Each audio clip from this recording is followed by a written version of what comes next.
Hi everyone, hope you're doing well. Today new video with the Analog Rytm, and I initially wanted to do a track from scratch, but I thought it would be a bit too long. So what I've decided to do is trying a different approach. And basically I created a PDF with all the track, all the parameter, all the value. So you can grab this PDF for free, the link in the description, and you can recreate each track from scratch. And today what I'm going to do is I'm going to go over each track and give you tips and tricks or what really made the sound, what can you take from and maybe incorporate to your own workflow. And yeah, for example, today we're going to see how you can transform your kind of low tom sound into maybe a more bassy sound, or like a FM stub, or even nasty sound. So if you are like me that you don't use that much tom and you want to take the most of your machine, you can transform some of your tom into some synth sound. So yeah, we're gonna cover all of these kind of things today. We'll talk about LFO as well. Yeah, let's get started with the bass drum.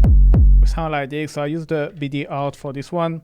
If you want to find out more about kick drum, I made a video already. You can find the link in the description. Here there is few things what is making stand out. First, always adding a little bit of drive. You see here what I've done is you can see the GK and the hold, they are at the maximum. So it's kind of a very bassy and long kick drum. So this way it's kind of acting as a bass line, and you're gonna see my bass sound actually doesn't have that much low end information. So the kick drum is kind of the bass line as well in the same time. I still reshape it a little bit here in the amp. You can see you have a bit of hold and GK. Second most important things I've done with the kick is I use the peak filter. So that actually was one of my viewer who comment on my kick video, say, oh, you should try peak filter on your kick drum, and it's actually indeed work like a treat. So the peak filter is basically it's gonna accentuate one certain frequency, and you can select the frequency you want and accentuate with the resonance. And this in combination with the drive is just work like a treat. So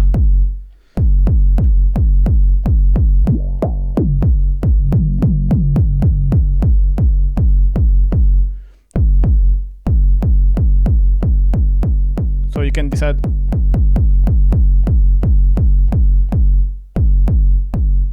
how much you want to accentuate. And then we have in track 2 this kind of bass synth sound. So I use the dual VCO for this one, and you can see it's in frequency and ring modulation mode. Here I don't really have tips, it was just experimented until I found something like playing with the detune, and really fine detuning really was gonna get you nice sound. The bending as well, you can see I applied it very slightly, +7.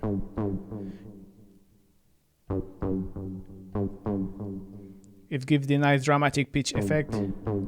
And then it's just going through a classic low pass filter that I will open with an envelope to get this kind of plucky sound. Is classic, and then a bit of overdrive. Nothing crazy, but you can see I have some log trig here. They are the yellow blanking notes. Basically what this means is like I have some modulation even though I don't have a note playing. So the only note playing are 3, 8, 10 and 16. So what this yellow stuff does, this just automates some parameter without triggering a note. And here in this case, if I hold, you can see if you go to amp, the volume is automated compared to, for example, the normal one where it's like the classic value, which will be 59. And here I've done this, you can see it's on 15913, which is exactly on the same than the kick. Basically, you might have guessed it, is a kind of a sidechain. So I'm just bringing down the volume on this test, and it's creating this pumping sidechain effect. This is a great trick if you want some sidechains.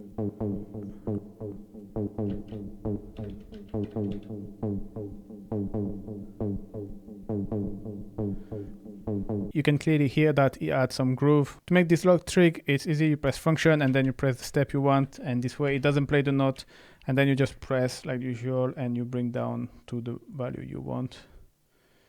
And you can do that for the other one. All right, then we have a clap. Here again on the filter, I use the peak filter, and the idea is to use the envelope to kind of make your filter move a little bit, your resonant filter move, and that's what's gonna give a different tone to your clap. So that's the sound of your clap, and but if I remove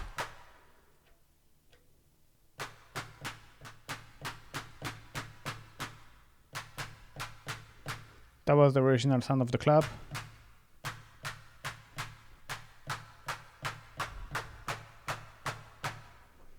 All right, let's move into the track 4, which is supposed to be the clap.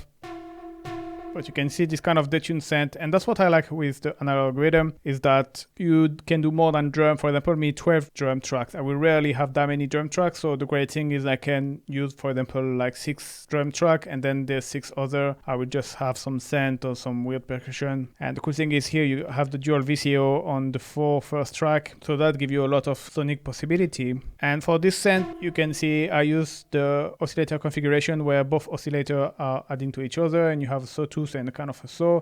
And here again is the detuning of both oscillator that will give this sound. Now let's move in track 5, which is usually the bass tom. You have this BT Classic, which is unique to this track. I didn't use it because I already made my bass line with this track before. The great thing is you have a noise generator, which is great usually to create. You can create hats, but you can create kind of ambience. And here you can see that there is a few things. You can see that basically my noise is playing in the same time than the kick, but if you listen to the pattern, you can hear that actually it's kind of offbeat. And the reason why it's offbeat is because if you go into the engine, you can see that the attack is pretty high. It's at 63, like halfway through.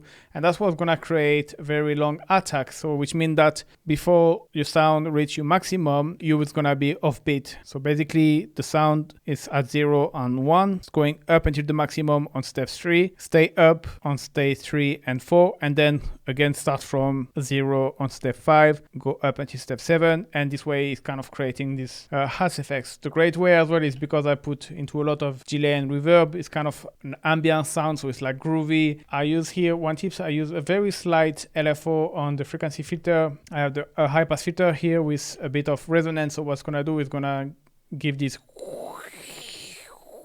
very slight modulation.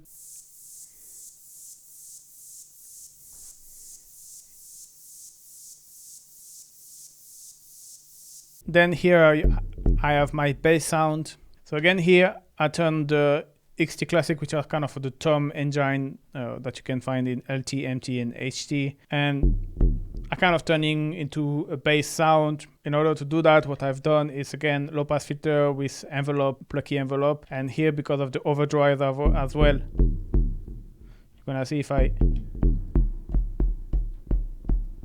remove the drive and the filter, you kind of have a classic tom sound. So for our bass line, you have a kind of a rolling bass. You can see all the notes are on except the 1, 5, 9, and 13. So they are not playing.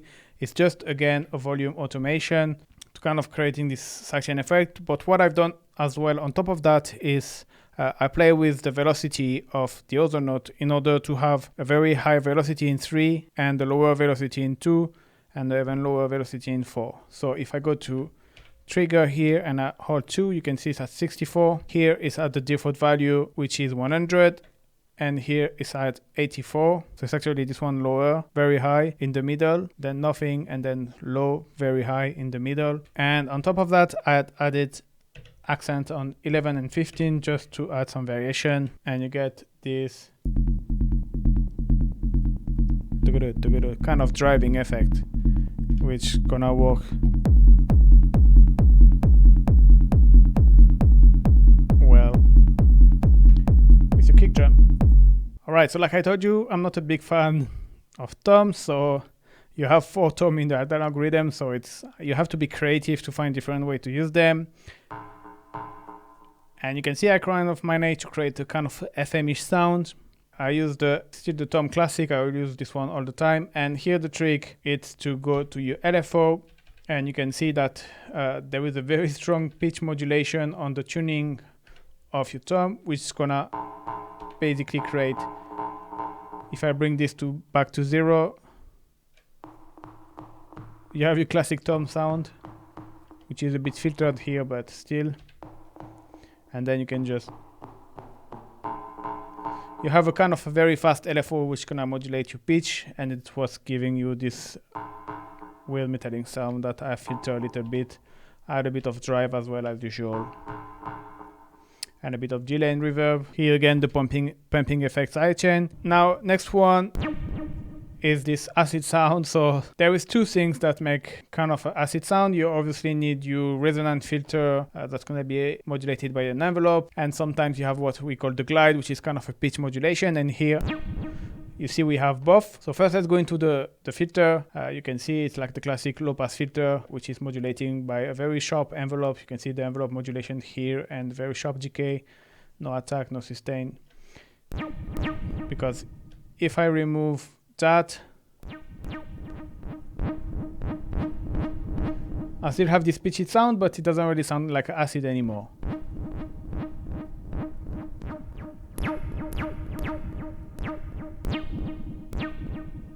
Now, second thing is there is a lot of drive. So it doesn't really sound the same without that much amount of drive. And finally, this pitch modulation is with the LFO. So you have again a LFO modulating a pitch. Instead at this time the rate is a bit slower. It's not as fast. You don't create like frequency modulation like in terms of this FM metallic sound when you use very fast rate, but more like a nice glide, like slow pitch modulation. If I remove this,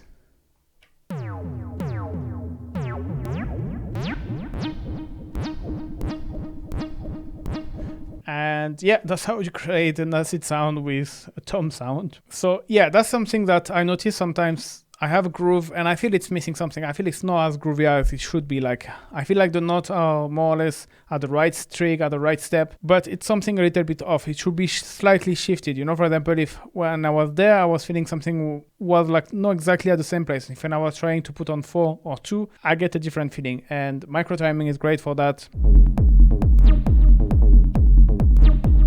If I press here you can see it's halfway the note 2, and if I put it back to normal, it doesn't feel the same. It feels it's playing too late, and here it's quite nice. And you can even actually maybe like this, I kind of like, or maybe like more like here. I have a hard time decide between this.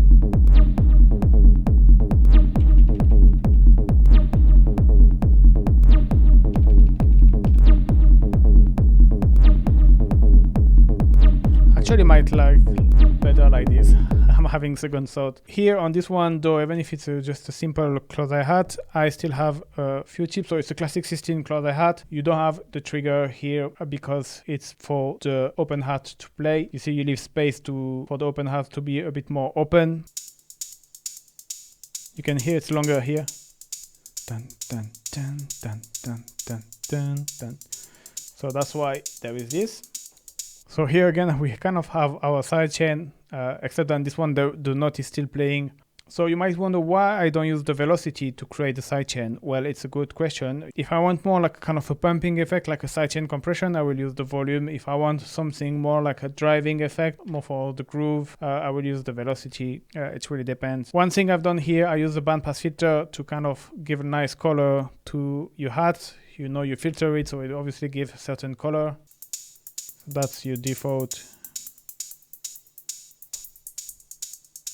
And then you can use bandpass filter to kind of sweep until you find the resonance you like.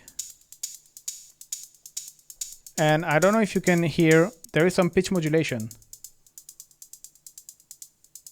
And here again I use the LFO modulating the pitch. So here it's even another case, it's very slow. You can see the multiple and the rate here, the speed are very slow, very small amount, you know, plus 5.8.2.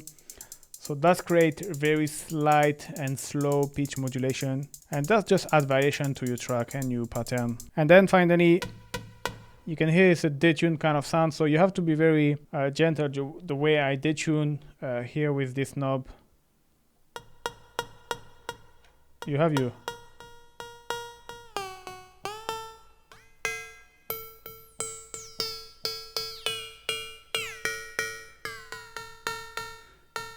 and this sounds not bad at all. You can get nice, but I like which is like just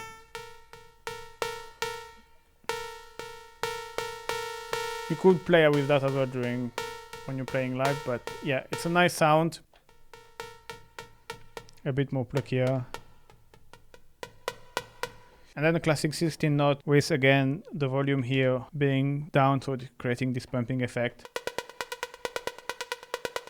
And yeah, I think that's pretty much it for today, guys. I hope you liked this video. I hope you learned a few things. You can grab the PDF and recreate everything from scratch, reverse engineering. And yeah, thank you very much for watching, guys. See you soon. Bye-bye.